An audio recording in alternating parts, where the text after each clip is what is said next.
Hola, soy el doctor Roberto Merino, soy especialista en gastroenterología y hoy les voy a hablar sobre tres temas, sobre la hernia hiatal, sobre el reflujo gastroesofágico y sobre gastritis. La hernia hiatal es una condición en donde el esfínter que bloquea el reflujo de contenido del estómago hacia el esófago está puesto en una posición anatómica anormal, en donde esta válvula antirreflujo, que es el esfínter esofágico inferior, asciende hacia el tórax. Entonces la pone en una posición poco eficiente para hacer su función de válvula antirreflujo.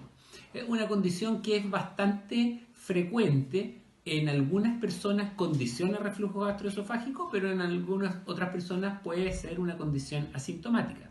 Se puede diagnosticar de bastantes formas, algunos con métodos de imágenes, en una radiografía contrastada, con una imagen de escáner, o en los exámenes endoscópicos o manométricos. Los síntomas de la hernia hiatal, como les dije, son variados. Hay gente que tiene reflujo gastroesofágico y otra gente que no. No es necesariamente la hernia hiatal una condicionante de síntomas de reflujo gastroesofágico, pero sí es una condición asociada. Ocasionalmente, en personas que han tenido hernias durante mucho tiempo, que han ido creciendo y se ha ido desplazando el estómago a una posición intratoráxica, pueden producir síntomas porque cuando estas hernias tienen gran volumen pueden torcerse y producir obstrucción intestinal. También en la zona de la boca herniaria, que es la parte en donde la hernia pasa desde el tórax hacia el estómago, se pueden producir unas úlceras, que son úlceras llamadas de Cameron, que pueden condicionar sangrado crónico y anemia. Pero en general, las hernias hiatales son una condición clínica asintomática.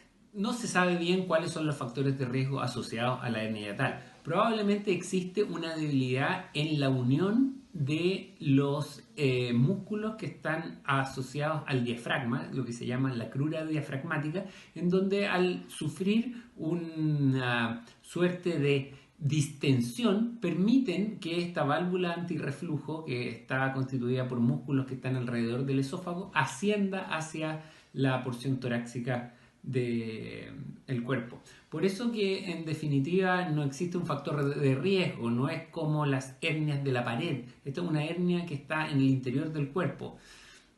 Por hacer mucha fuerza, por tener constipación, por tener alteraciones urinarias, probablemente no se ha relacionado como en las... Pero en general lo que se trata son los síntomas de reflujo gastroesofágico.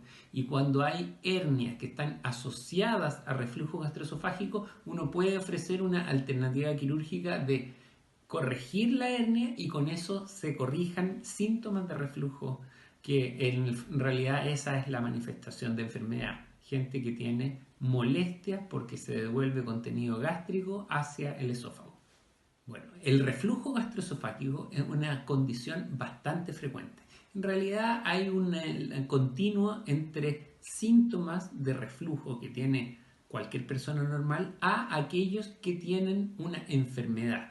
Debido a que todos hemos sentido alguna vez sensación de reflujo de contenido gástrico hacia el esófago, lo que se conoce con el nombre técnico de pirosis, como que hay algo ácido que sube detrás del esternón. Pero desde el punto de vista práctico hay personas que esos síntomas son recurrentes, son frecuentes y son invalidantes y por eso los motivan a consultar a un médico y en base a eso, a la frecuencia, magnitud y molestias que producen en los pacientes se define como enfermedad.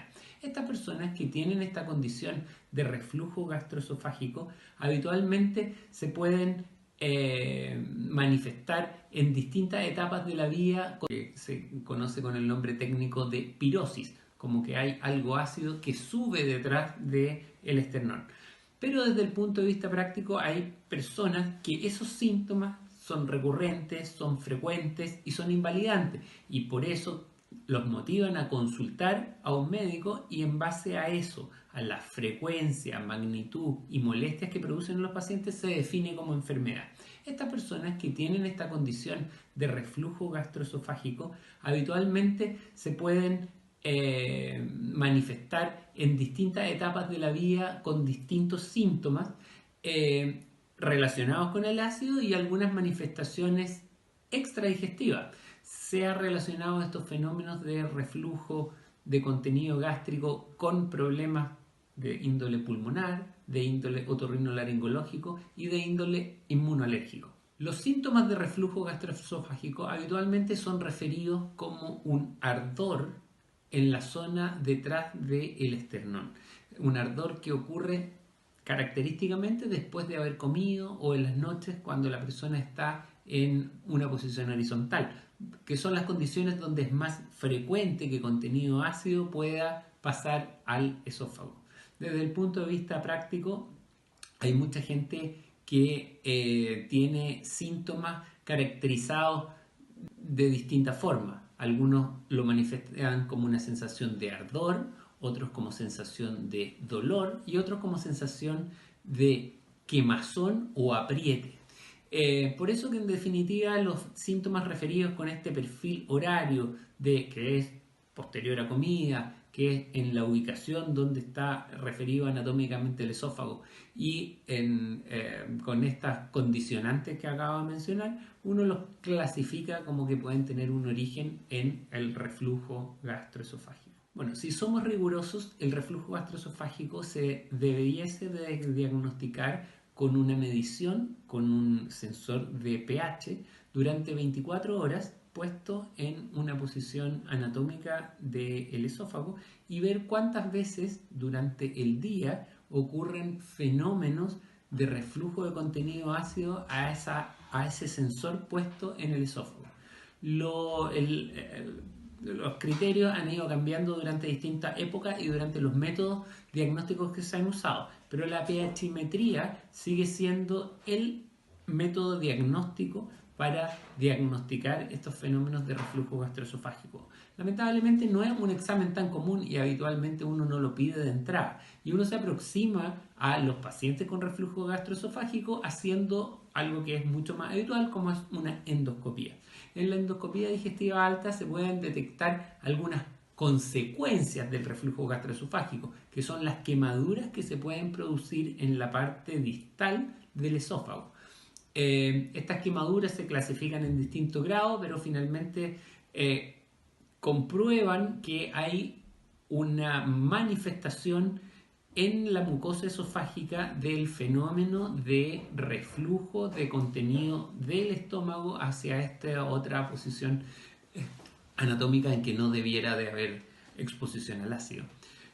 Por eso que en definitiva hay que ser riguroso y acá aprovecho para explicar que el tratamiento del reflujo gastroesofágico pasa por un abanico de posibilidades, desde intervenciones dietéticas como evitar las cosas que provocan reflujo, que si finalmente los pacientes tienen síntomas ocasionales, solo cuando exceden comidas, comen muy tarde en la noche, uno hace intervenciones desde el punto de vista de evitar esas situaciones que les favorecen la enfermedad, hasta intervenciones con fármacos, que son principalmente bloqueadores del ácido gástrico, hasta resoluciones quirúrgicas en pacientes que ya son refractarios a los tratamientos con medicamentos.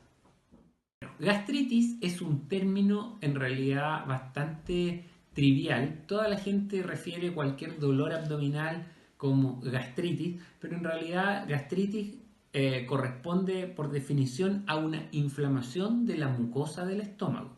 La gastritis tiene básicamente dos variantes. Una gastritis que es aguda cuando algún irritante provocó un fenómeno inflamatorio agudo en el estómago y la gastritis crónica que por definición es asintomática y que es lo que tiene la gran mayoría de la gente. Por síntomas por el desbalance entre el ácido gástrico y la capacidad de protegerse la pared de esta agresión del ácido son los que determinan que algunas personas refieran sensación de ardor o dolor.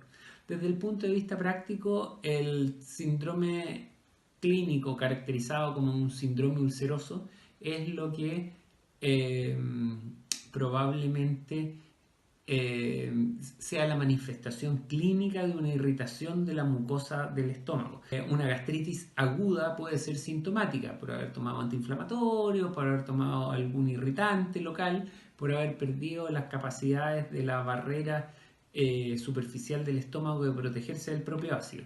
Y estas manifestaciones son por síntomas básicamente caracterizados como acidez que ocurren en los momentos donde el contenido gástrico es más ácido, o sea, en periodos de ayuno.